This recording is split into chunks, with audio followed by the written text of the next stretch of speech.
Hello बच्चों, मैं आपका गणित शिक्षक कमलेंद्र हूँ।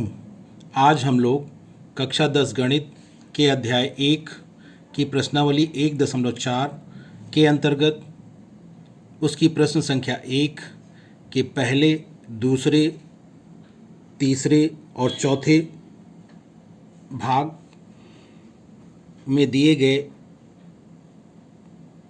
प्रश्नों को हल करने का प्रयास करेंगे और उसे समझने का भी प्रयास करेंगे। जैसा कि आप देख रहे हैं, प्रश्न संख्या 1 में दिया गया है कि बिना लंबी विभाजन प्रक्रिया किए बताइए कि निम्नलिखित परिमेय संख्याओं के दशमलव प्रसार शांत हैं या अशांत आवर्ती हैं। तो इस प्रश्न को समझने के लिए सबसे पहले हमें यह पता होना चाहिए कि दशमलव प्रसार शांत कब होता है और दशमलव प्रसार अशांत आवर्ती कब होता है। दशमलव प्रसार शांत तब होता है जब दशमलव के बाद एक निश्चित संख्या में या परिमित संख्या में, अर्थात उतनी संख्या में अंक होते हैं जिन्हें हम गिन सकते हैं। तो इस प्रकार हम कह सकते हैं, जब किसी संख्या के दशमलव प्रसार में दशमलव के बाद परिमित संख्या में या निश्चित संख्या में अंक होते हैं, तब हम कहते हैं कि उसका दशमलव प्रसार शांत है। अब अशांत दशमलव प्रसार कब होता है? यदि दिया गया जो दशमलव प्रसार है उसमें दशमलव के बाद अंकों की संख्या अपरिमित हो, अर्थात अनंत हो, तब उस स्थिति में हम कहते हैं कि दिया गया दशमलव प्रसार अशांत है। शांत के लिए अंग्रेजी में शब्द आता है टर्मिनेटिंग और अशांत के लिए आता है नॉन टर्मिनेटिंग। और अशांत के साथ यहाँ पर आवर्ती शब्द भी लिखा हुआ है। तो अब आवर्ती का अर्थ समझिए।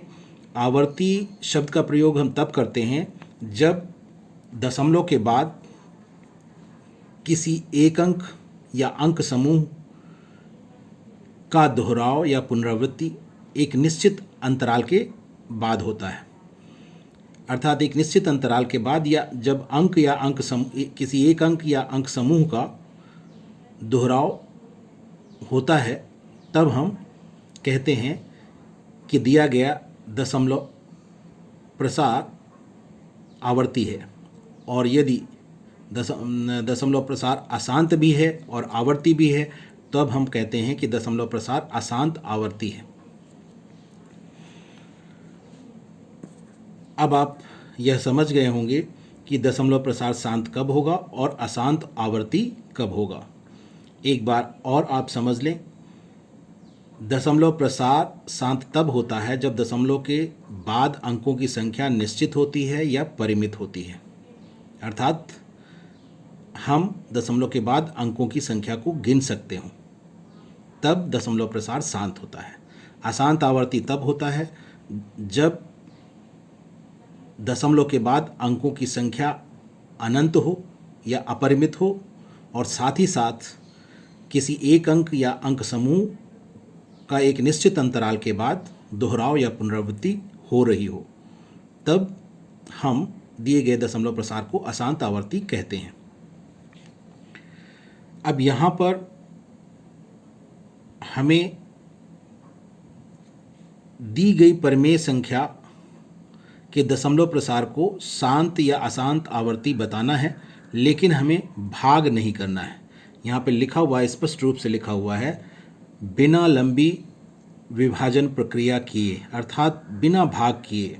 भाग काफ़ी लंबा हो सकता है, इसमें कभी कभी काफ़ी लंबा भाग हो जाता है, इसीलिए लिखा है बिना लंबी विभाजन प्रक्रिया किए हमें दी गई परिमेय संख्याओं के दशमलव प्रसार को बताना है कि वे उनके दशमलव प्रसार शांत होंगे या अशांत आवर्ती होंगे। तो इसके लिए हमें दो प्रमेय का ज्ञान होना चाहिए, जो कि आपकी इस पाठ में या इस अध्याय में दी गई हैं। उसमें प्रमेय 1.6 है। प्रमेय 1.6 यह कहती है कि माना x बराबर p/q एक परिमेय संख्या ऐसी है कि उसका हर q 2n 5m के रूप का है। इस प्रकार जब 2 की घात n 5 की घात m के रूप में हर को हम लिख लेते हैं तो वहाँ पर यह ध्यान रखना है कि n और m ऋणेतर पूर्णांक होने चाहिए। ऋणेतर के बारे में हम आपको पहले भी बता चुके हैं। ऋणेतर का अर्थ होता है ऋण से इतर, अर्थात ऋण के अतिरिक्त या ऋण के अलावा। तो यहाँ पर ऋणेतर पूर्णांक की बात हो रही है, तो हम कहेंगे कि ऋणात्मक पूर्णांक के अलावा जितने भी पूर्णांक होते हैं उनके बारे में यहाँ पर कहा गया है। n और m उसी में से हो सकते हैं। अब ऋण के अतिरिक्त पूर्णांक कौन कौन से हो सकते हैं? शून्य हो सकता है और धन पूर्णांक हो सकते हैं। तो ऋणेतर पूर्णांक से अर्थ आपको यह लेना है कि शून्य और धनात्मक पूर्णांकों को ही हम ऋणेतर पूर्णांक कहते हैं। तो n और m उन्हीं ऋणेतर पूर्णांकों में होंगे। और अगर ऐसा होता है तब x का दशमलव प्रसार, x का मतलब यहाँ पर दी गई जो परिमेय संख्या थी जिसे p बटा q के रूप में हम ले रहे थे, उसका दशमलव प्रसार शांत होगा या होता है, हम तब कह सकते हैं। तो इस प्रमेय 1.6 क्या कहती है आप समझ गए होंगे। कोई भी परिमेय संख्या होगी उसे हम p बटा q के रूप में लिख सकते हैं, और p बटा q के रूप में लिख सकते हैं तो उसके हर के हम अभाज्य गुणनखंड कर लें। और अगर हर का अभाज्य गुणनखंड 2 की घात n 5 की घात m के रूप का है, जहाँ पर n और m ऋणेतर पूर्णांक हैं, तब उस स्थिति में हम कहेंगे कि दी गई परिमेय संख्या का दशमलव प्रसार शांत होता है या शांत होगा। अब आप देख रहे हैं कि प्रश्न संख्या 1 का जो पहला भाग है उसमें जो परिमेय संख्या दी गई है वह 13/3125 है। इसमें आप देख रहे हैं 13 अंश है, 3125 हर है। अब 3125 जो हर है उसके हम अभाज्य गुणनखंड करेंगे, जिसे मैंने यहाँ पर दिखाया है। अभाज्य गुणनखंड करना आपको आता होगा और उसे मैंने यहाँ पे करके दिखा दिया है, आप देख सकते हैं। इस प्रकार हमने देखा कि 3125 के जब अभाज्य गुणनखंड करते हैं तो हमें 5 × 5 × 5 × 5 × 5 यानी 5 बार 5 आता है और उनके बीच गुणे का चिन्ह है। इसीलिए हम घात के रूप में इसे 5 की घात 5 लिख सकते हैं। अर्थात 3125 के अभाज्य गुणनखंडन को यदि हम घात के रूप में लिखेंगे तो 5 की घात 5 के रूप में लिख सकते हैं, और वही यहाँ पर किया गया है। अब इसके बाद 13/3125 बराबर 13/5 की घात 5 लिखा गया है। अर्थात 3125 जो हर था उसे अभाज्य गुणनखंड के रूप में लिखा गया है, लेकिन घात के रूप में लिखा गया है, तो 5 की घात 5 लिखा गया है। अब इसके बाद हम करते क्या हैं? इसके बाद हम ये करते हैं कि इसके साथ 2 को भी हमें लिखना रहता है, जिससे हम ये समझ सकें कि ये दी गई प्रमेय 1.6 के अनुरूप है कि नहीं है। और दी गई प्रमेय 1.6 में हर को के अभाज्य गुणनखंडन को 2 की घात n 5 की घात m के रूप में लिखते हुए दिखाया गया है। तो हम भी यहाँ पर इसे 2 की घात n 5 की घात m के रूप में लिखते हुए देखेंगे। अब कैसे हम इसे 2 की घात n 5 की घात m के रूप में लिख सकते हैं? इसमें तो केवल 5 ही आया हुआ है। तो हम क्या करते हैं, हम जानते हैं किसी भी संख्या की घात अगर शून्य होती है तो हम जानते हैं कि उसका मान 1 के बराबर होता है। तो यहाँ पर अगर हम 5 की घात 5 है उसके साथ 1 गुणे में ले लें और 1 को हम लिखें 2 की घात 0, तो हम 5 की घात 5 के साथ 2 की घात 0 को लिख सकते हैं। और जब हम 2 की घात 0 लिखेंगे तो इससे 5 की घात 5 पर कोई असर नहीं पड़ेगा, क्योंकि 2 की घात 0 का मान 1 होता है और 1 से जब 5 की घात 5 में गुणा होगा तो हमें 5 की घात 5 ही प्राप्त होगा। तो यहाँ पर हम 5 की घात 5 को 2 की घात 0 और 5 की घात 5 अर्थात 2 की घात 0 गुणे 5 की घात 5 लिख सकते हैं, क्योंकि 2 की घात 0 1 के बराबर होता है। और जब हम ऐसा लिख लेते हैं तो हम कह सकते हैं कि इसे हम 13/2 की घात 0 गुणे 5 की घात 5 को हम 13/2 की घात n 5 की घात m के रूप में लिख सकते हैं, जहाँ पर n बराबर 0 के है। आप देख रहे हैं यहाँ पर n बराबर 0 है। n क्या है? 2 की जो घात होती है उसी को n माना गया है, और यहाँ पर देख रहे हैं 2 की घात n, तो n का मान 0 है यहाँ पर। और m का मान 5 की घात है, तो 5 की घात यहाँ पर 5 है, तो m बराबर 5 हो गया। देख रहे हैं आप। m की जगह 5 है, इसलिए m बराबर 5 हो गया। तो हमने यह देखा कि जो 13/3125 था उसे हम 13/2 की घात n 5 की घात m के रूप में लिख सकते हैं, और जहाँ पर n बराबर 0 है और m बराबर 5 है। बस इतना ध्यान रखना है कि यहाँ पर 2 की घात 0 बराबर 1 के होता है, इसी कारण हम इसको इस रूप में लिख पाए। अब जब हमने देखा कि 13/3125 के हर को हमने 2 की घात n 5 की घात m के रूप में लिख लिया है, तो प्रमेय 1.6 के अनुसार हम यह कह सकते हैं कि दी गई जो संख्या है 13/3125 उसका दशमलव प्रसार शांत है या शांत होगा। अब यहाँ पर मैंने यह लिख दिया है प्रमेय 1.6, जो कि आपकी किताब में पेज 19 पर दी गई है के से। तो उसके अनुसार अगर हम ऐसे लिखते हैं तो आपको ये संख्या नहीं लिखनी है प्रमेय 1.6 पेज 19 पर जो है, इसके अनुसार आपको ऐसा नहीं लिखना है। आपको पूरा का पूरा कथन ये जो यहाँ पे दिया गया है वो प्रमेय का कथन लिखना होता है। तो यहाँ पर आप पूरा प्रमेय का कथन लिख देंगे। ये ध्यान रखेंगे कि जब भी किसी प्रमेय का प्रयोग हो तो उसमें प्रमेय की संख्या नहीं लिखी जाती है, पूरी प्रमेय का कथन लिखा जाता है, प्रमेय का पूरा कथन लिखा जाता है। तो ये ध्यान रखना है आपको। तो इस प्रकार आपने देखा कि जो दी गई प्रमेय संख्या 13/3125 थी, हमने क्या किया, उसके हर के अभाज्य गुण, उस हर का अभाज्य गुणनखंडन किया और उसको घात के रूप में लिखा। और जब घात के रूप में लिखा तो हमने पाया कि वह 2 की घात n 5 की घात m के रूप का है, जहाँ पर n बराबर 0 है और m बराबर 5 है। और यहाँ पर यह ध्यान रखना है कि 2 की घात 0 बराबर 1 के है। अब इसके बाद हमने यह प्रमेय 1.6 से निर्धारित कर लिया कि अगर चूँकि दी गई प्रमेय संख्या का हर 2 की घात n 5 की घात m के रूप का है, इसलिए दी गई प्रमेय संख्या 13/3125 का दशमलव प्रसार शांत है या शांत होगा।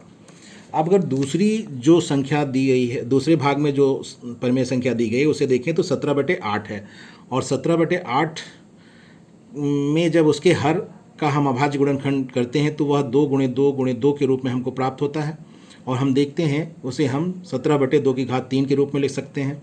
अब इस यहाँ पर भी अभाज्य गुणनखंड केवल 2 ही आया है, लेकिन प्रमेय 1.6 में 2 की घात n और 5 की घात m के रूप में लिखने की बात कही गई है। तो यहाँ पर हम 2 की घात 3 × 1 लिख कर और 5 की घात 0 इसके साथ लिख लेंगे। अब चूँकि 5 की घात 0 भी 1 के बराबर होता है, कोई भी संख्या हो उसकी घात 0 हो तो उसका मान 1 ही होता है। तो यहाँ पर हम 2 की घात 3 × 1 लिख कर और उसके साथ 1 की जगह पर हम 5 की घात 0 लिख देंगे, और इस प्रकार 17/2 की घात 3 × 5 की घात 0 हो जाएगा, उसे यहाँ पर लिखा गया है। अब हम अगर इसे और व्यापक रूप में लिखें तो हम 17/2 की घात n 5 की घात m इसे लिख सकते हैं, 2 की घात 3 और 5 की घात 0 को। और यहाँ पर यह ध्यान रखना है कि n जो है वो 3 के बराबर है, उसे ही हमने यहाँ पर n बराबर 3 लिखा है, और m जो है वो 0 के बराबर है, इसलिए m बराबर 0 लिखा गया है, और 5 की घात 0 1 के बराबर होता ही है, यह हमें ध्यान रखना है। तो इस प्रकार हमने देखा कि 17/8 के हर को हमने 2 की घात n 5 की घात m के रूप में लिख लिया है, जहाँ पर n बराबर 3 है और m बराबर 0 है। इसलिए प्रमेय 1.6 के अनुसार हम यहाँ पर यह कह सकते हैं, चूँकि दी गई प्रमेय संख्या 17/8 का हर 8 2 की घात n 5 की घात m के रूप का है, जहाँ पर n बराबर 3 और m बराबर 0 है, इसलिए या अतः दी गई प्रमेय संख्या 17/8 का दशमलव प्रसार शांत होगा या शांत है। अब इसके पश्चात अगर हम प्रश्न संख्या 1 के तीसरे भाग में देखें, दी गई प्रमेय संख्या 64/455 है। इसके हर 455 का अगर हम अभाज्य गुणनखंडन करें तो अभाज्य गुणनखंडन यहाँ करते हुए यहाँ पर दिखाया गया है, और इस प्रकार हम देख रहे हैं 455 का अभाज्य गुणनखंडन है 5 × 7 × 13। घातों के रूप में लिखेंगे तब भी यही रहेगा, तो हम इसे ही यहाँ पर लिख देते हैं 64/455 बराबर 64/5 × 7 × 13।